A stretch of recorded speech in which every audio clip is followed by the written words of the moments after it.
Mobile gaming is a joke. Mobile gaming is not real gaming. Mobile gamers are not real gamers. That is what some of you might have believed or heard other people say. And really, for a long time, nobody really took mobile gaming that seriously. People probably just assume mobile gaming is just playing simple games like Candy Crush or, games that aren't like real games that you would play on like a console or PC. Playing games on a phone's touchscreen, no matter how amazing the game may be, it sucks, really. It's not a great experience. That is why, for mobile gaming to be practical, or to really be good, you need a really great controller for it. So, what's the solution? Well, there are other controllers out there that snap to the sides of your phone that kind of make it act like a Switch, or even like kind of like a built-in controller, so to speak. But there's so many out there, and there's some of them have like varying features, some are expensive. We don't really know what's great. That's where the Abxylute S9 comes in. This is an upcoming mobile gaming controller made by Abxylute. You may have heard of Abxylute before. They've actually made a mobile handheld gaming device that's largely targeted at cloud games and other mobile games. But now, they've made a gaming controller that's compatible with both Android and iPhone mobile devices. Alright, let's get right into it and take a look at what this controller is like. Now, as we unbox this, just a quick disclaimer, this particular unit that Abxylute sent me to review is still a trial run production, meaning it may not necessarily represent what the final version is going to be like. So some things may change between what you see in this video and what they end up releasing. Alright, so within that box is another box, and within that box is the controller itself.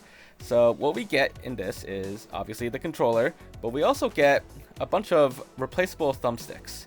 And those thumbsticks, some of them are actually like very familiar. Like you may have seen them from like the Pro controllers for Xbox and the Series X controllers as well.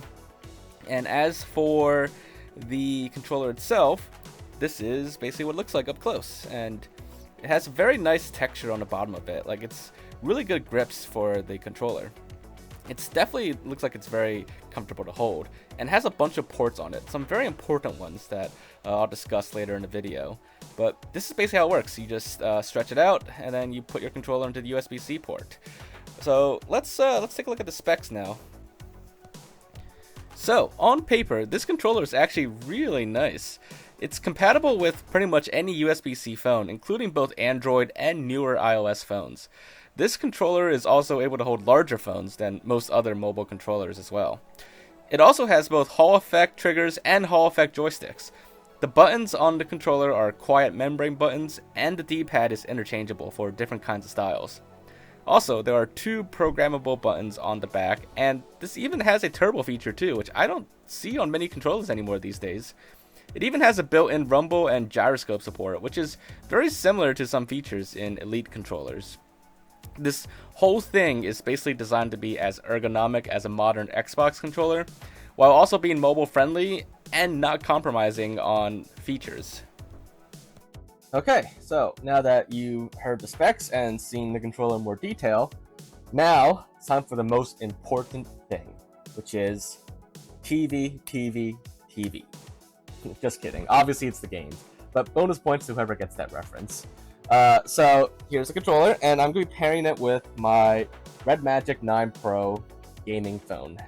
Yeah, it works here. So it's now connected. Lights up. And let's go on my phone. So this actually comes with, there's an app that you can download for this that basically gives you like a really cool launcher. So turn it on now, and there you go. I don't know how clear that is here, but you could see that there's a very cool lot. You could add your own games and apps to it, and the UI is very sleek and nice actually. It's like a full console. When I tested this initially, most games recognize this controller without the launcher. They recognize it as just this basic Xbox controller, which is great, and that actually works just out of the box with a lot of games. You don't actually have to download the software. But there were some emulators and other games I ran into that had kind of a few issues recognizing all the controller inputs properly without the app that you download for this, without the software. So I highly recommend that you do, if you get this, that you do download the software that comes with it. I mean, they recommend it too.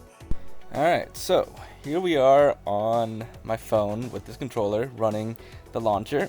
The first game we'll be testing out is Minecraft, because that's a pretty popular game to play on phones, and it's come a long way since the early days of Pocket Edition. It's pretty full-fledged now, and it actually works great with the controller. In fact, I didn't even need the launcher or the app to run Minecraft. It just recognized the controller perfectly.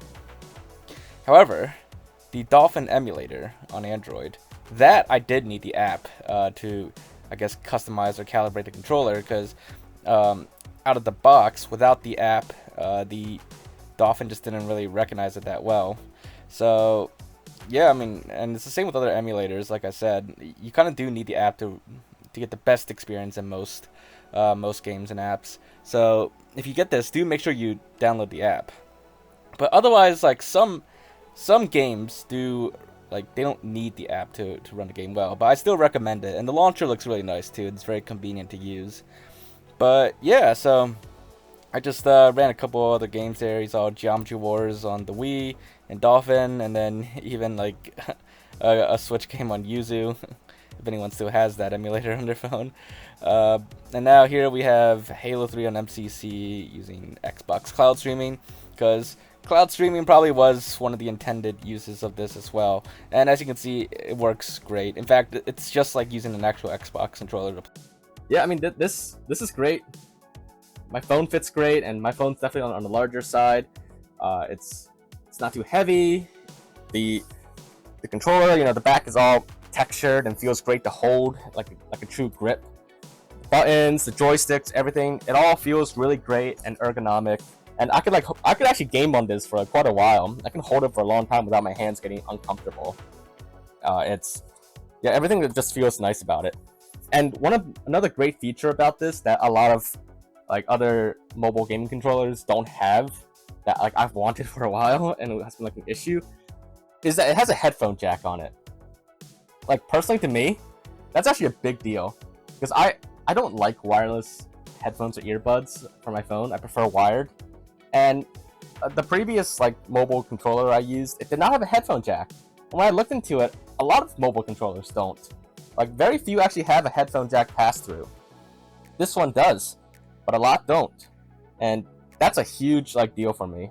Okay, so maybe you're convinced now that this is a pretty nice controller, or it's a great controller for mobile devices. But what about the price? I mean, you may be thinking that a lot of controllers with like similar features like this, and like basically this fancy, they're gonna be expensive, right? Well, no, actually. I was much surprised about the pricing for this too. So the Kickstarter for this launches very soon, or by the time you've seen this video, it may have already launched. And for the first couple days of it launching, and the link will be in the description below, by the way, they have a super early bird price of $49 for the first couple days. After that, it goes up to $59 for the early bird pricing. And if you miss all that, if you're like watching this like way in the future, the regular retail price for this is only $89. Other mobile game controllers with similar specs, or some with even less specs than this, they're more in like the $99, $100 range, or even like beyond the $100 range. Does this actually make mobile gaming practical? I think it does. I believe that quality controllers like this are basically going to usher in like a new era of mobile gaming, of making it practical. You could play like pretty much any game. You could play like a whole range of emulators out there. Like, there's a lot on Android, and now like iOS, Apple's like finally allowing emulators on their phones. So that turns like every phone into great emulation devices, and you don't have to buy like an actual like handheld gaming console to run emulators and play them comfortably and well. You can now do it on your phone and use like a proper controller to actually play, you know, like full games, full classic games, or even some like modern games, like very well on a mobile device. Definitely check it out if you're interested, and if you're looking to do that kind of mobile gaming. Like I said, the link will be in the description below, and if you check it out soon, you might be just in time for the Kickstarter early bird pricing deal. But yeah, that's it for this video. Thanks for dropping by, and I will see you all in the next video. Bye, guys.